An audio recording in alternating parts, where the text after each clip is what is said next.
In this video, I'm going to show you how to calculate volume in PlanSwift.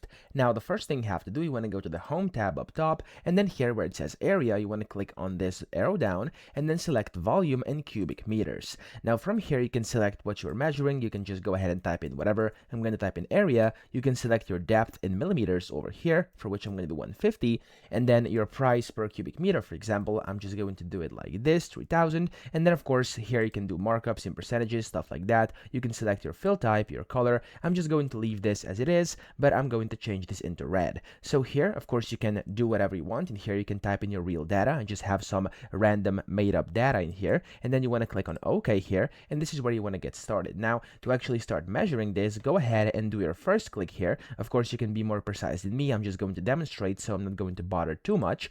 You want to do your first click, and then here you want to do like second click, third one, and then fourth one around over here.